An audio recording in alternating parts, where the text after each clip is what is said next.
موڑنے کے لیے فرماتے ہیں جو لوگ پوری پوری رات عبادت کرتے ہیں اور جو لوگ پورا پورا دن روزہ رکھتے ہیں ان کے مقام پر اگر کوئی پہنچتا ہے تو وہ اخلاق کی بنیاد پر پہنچتا ہے. یعنی حسن اخلاق کا پیکر انسان رات بھر نوافل نہ پڑھنے کے باوجود بھی اور دن کو نفل روزہ نہ رکھنے کے باوجود بھی صرف اس بنیاد پر کہ اس کے اخلاق اچھے ہیں، میرے آقا فرماتے ہیں وہ نفل نمازیں پڑھنے والے اور نفل روزہ رکھنے والوں سے بڑھ جایا کرتا ہے. بلکہ اللہ کے حبیب صلی اللہ علیہ وآلہ وسلم ارشاد فرماتے ہیں، حدیث پاک کا مفہوم ہے انسان کے اخلاق اچھے نہیں ہیں اور وہ پوری پوری رات نمازیں پڑھتا ہے اور وہ دن کو نفل روزے رکھتا ہے لیکن اس کے اخلاق اچھے نہیں ہیں تو اللہ کے حبیب علیہ السلام فرماتے ہیں وہ جہنم میں جائے گا. میرے پیارے آقا صلی اللہ علیہ وآلہ وسلم کے پیارے دیوانوں، اللہ کے حبیب صلی اللہ علیہ وآلہ وسلم ارشاد فرماتے ہیں اللہ رب العزت جس پر خصوصی کرم عطا فرماتا ہے اس کو اچھے اخلاق عطا فرما دیتا ہے، اس کو اچھے اخلاق سے مالا مال فرما دیتا ہے. آئیے آج ہمارے اندر ہم دیکھیں ہمارے اخلاق کا حال کیا ہے. آج امت مسلمہ جہاں نمازوں سے کوسوں دور ہے، جہاں روزوں سے کوسوں دور ہے، جہاں تسبیح و تحلیل سے کوسوں دور ہے، جہاں حج و زکات سے کوسوں دور ہے، وہیں پر آج کا مسلمان اخلاق کی گراوٹ کا بھی شکار ہے. اللہ اکبر. اخلاق کا عالم کیا ہے، اخلاق کی کیفیت کیا ہے. اللہ اکبر. ایک دوسرے سے ملنے جلنے کا انداز دیکھ لے، ایک دوسرے کے ساتھ اٹھنے بیٹھنے کا انداز دیکھ لے، ایک دوسرے کے ساتھ نشست و برخاست کا انداز دیکھ لے، کہیں سے کہیں تک کے اخلاق نظر نہیں آتا. آج علم کا نعرہ تو ہے، میں علم کا مخالف نہیں، مگر یاد رکھنا وہ علم انسان کی زندگی کے سمندر سے ساحل نجات تک انسان کی کشتی کو نہیں لگا سکتا جس علم کے ساتھ اخلاق موجود نہ ہو. اللہ اکبر. گالی دیتا نظر آئے مسلمان، شراب کے اڈوں پر نظر آئے مسلمان، جوؤں کے اڈوں پر نظر آئے مسلمان، گلیوں کے اندر سیٹیاں بجاتے نظر آئے مسلمان، تالیاں ٹپتے نظر آئے مسلمان، شادیوں کے موقع پہ ڈی جے بجاتے نظر آئے مسلمان. مجھے بتاؤ تو صحیح اخلاق کہاں ہے زندگی میں؟ آج یہ اخلاق کی اہمیت صوفیہ کے نزدیک کتنی ہے؟ حضرت سیدی خواجہ نصیر الدین چراغ دہلوی رضی اللہ تبارک و تعالیٰ عنہ کے پاس ایک شخص مرید ہونے کے لیے آیا. ہر بندہ مرید ہوتا ہے اور مرید ہونے کے بعد سوچتا ہے کہ سلسلے کا کوئی وظیفہ چاہیے، سلسلے کا کوئی وظیفہ خاص عمل چاہیے. خواجہ نصیر الدین چراغ دہلوی رضی اللہ تبارک و تعالیٰ عنہ وہ عظیم ہستی ہے، سلسلہ چشتیہ اہل بہشتیہ میں بڑی عظیم ہستی ہے جسے سلسلہ چشتیہ کی آبرو قرار دیا جا سکتا ہے. اللہ اکبر. خواجہ نصیر الدین چراغ دہلوی ایک بندے کو نوجوان کو مرید کرتے ہیں. مرید کرنے کے بعد جب وہ مرید ہو جاتا ہے تو عرض کرتا ہے حضور ہر سلسلے میں کوئی وظیفہ مرید کو پڑھنے کے لیے دیا جاتا ہے، آپ مجھے کیا وظیفہ عطا فرمائیں گے؟ تو خواجہ نصیر الدین چراغ دہلوی فرماتے ہیں بیٹا راتوں کو نفل نماز پڑھنا یہ تو بوڑھی عورتیں بھی کر لیتی ہے، بیٹا راتوں کو تلاوت کرنا یہ تو بوڑھی عورتیں بھی کر لیتی ہے، مردوں کا کام یہ ہے کہ وہ لوگوں کے ساتھ اچھے اخلاق سے پیش آئے، اپنے اخلاق کو بہتر بنا لے. اور پھر فرماتے ہیں تم لوگوں کے ساتھ اچھے اخلاق سے پیش آؤ، تمہارے لیے یہی وظیفہ ہے. پھر اس کے بعد ہوتا یہ ہے چند دنوں کے بعد وہ واپس لوٹنا ہے اور واپس لوٹنے کے بعد اللہ اکبر حالت یہ ہوتی ہے عرض کرتے حضور آپ کوئی وظیفہ عنایت فرمائے.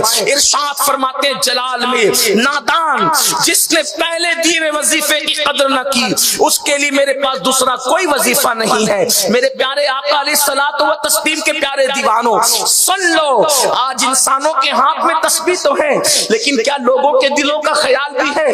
تسبیح کے دانوں کا خیال کرنے والوں کبھی دل کے دانے کا بھی خیال کیا؟ اللہ اکبر. آج ہماری زبانوں پر ذکر الہی تو ہے لیکن اپنی زبان سے ہم جو لوگوں کے دل کو توڑ رہے ہیں، جو لوگوں کے دلوں کو تکلیف پہنچا رہے ہیں، جو لوگوں کے ساتھ ہمارے اخلاق اچھے نہیں ہیں، سن لو جب تک کہ مخلوق کے دلوں کو خوش نہیں کر سکتے اس وقت تک کہ خالق کو راضی کرنے کا تصور نہیں کر سکتے. سرکار غریب نواز سلطان الہند حضرت غریب نواز خواجہ معین الدین چشتی حسن سنجری ثم اجمیری رضی اللہ تعالیٰ عنہ جنہوں نے 90 لاکھ کو ایمان کی دولت عطا کی، ارشاد فرماتے ہیں خدا تک تک پہنچنے کا راستہ بندوں کے دل سے ہو کر کے گزرا کرتا ہے. یعنی جب تک کہ بندوں کا دل خوش نہیں کرو گے اس وقت تک اللہ تک پہنچ نہیں سکتے. آئیے اب اپنے آقا کے اخلاق کریمانہ کو دیکھیں. آج یہاں تھوڑا سا انسان کو کچھ مقام مل جائے, کچھ مرتبہ مل جائے, کچھ حیثیت مل جائے تو انسان کے پیر زمین پہ نہیں ٹکتے. یاد رکھنا, لوگوں کے درمیان معزز بننے والوں اور اللہ کی مخلوق کو حقارت کی نظر سے دیکھنے والوں, اللہ کی مخلوق کو ذلت کی نظر سے دیکھنے والوں, آؤ میرے آقا کے اخلاق کریمانہ کیسے. آج اگر کوئی کسی کو تھوڑی سی پیار محبت مل جائے, لوگ تھوڑا سا سر پہ اٹھا لیں, آدمی مصافحہ بھی نہیں کرنا چاہتا کسی سے, اس کو مصافحے کا بھی وقت نہیں, اور مصافحہ کرے گا بھی تو ادھر ادھر منہ پھیر کر کے ہاتھ دے دے گا. آؤ اس رسول کی شان دیکھو جس کی لقاء کے شوق کا اعلان عرش اعظم سے کیا جا رہا ہے. اس مصطفیٰ جان رحمت کی شان دیکھو, ان کے اخلاق دیکھو کہ بلبل سدرا جس کی گلی میں آنے کا منتظر ہے, اور ہم تو یہ تصور کرتے ہیں کہ سدرا پر بھی بلبل سدرا کا من نہیں لگتا, اور وہ یہ تصور کرتے ہوں گے کہ کاش قدرت کی طرف سے کوئی کام مل جائے, اسی کام کے بہانے آمنہ کے لال کا دیدار نصیب ہو جائے اور ان کے چہرے کی زیارت ہو جائے. استاد زمان اسی لیے تو کہتے ہیں بے لقائے یار ان کو چین آ جاتا, اگر بے لقائے یار ان کو چین آ جاتا اگر بار بار آتی نہ یوں جبریل سدنا چھوڑ کر.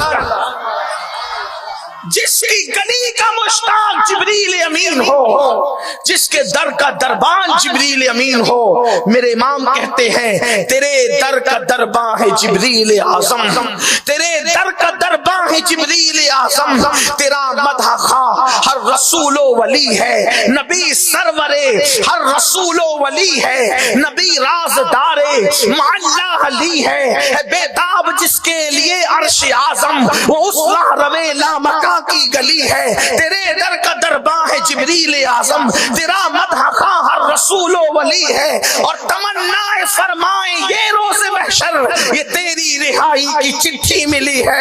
اللہ اکبر. وہ رسول جن کے لیے کائنات بنی, وہ رسول جن کے لیے کائنات سجی, وہ رسول جن کے لیے زمین و سما بنے, جن کے لیے مکین و مکاں بنے, جن کے لیے چنین و چنا بنے, جن کے لیے این و آ بنے, جن کے لیے یہاں وہ وہاں بنے, بلکہ دنیا کی رانائیاں جن کے لیے, آخرت کا اللہ اللہ وہ مبارک سما ان کے لیے فقط اتنا سبب ہے انعقاد بزم محشر کا کہ ان کی شان محبوبی دکھائی جانے والی ہے. وہ رسول اعظم, وہ رسول معظم مصطفیٰ کریم رؤوف الرحیم صلی اللہ علیہ وآلہ وسلم اتنے بڑے ہیں کہ لامکاں کی بلندیوں پہ بلا کر کے ان کو زیارت کرائی جاتی ہے. خلاق کائنات کی اس رسول کے اخلاق کے شان کا عالم یہ ہے کہ جب میرے آقا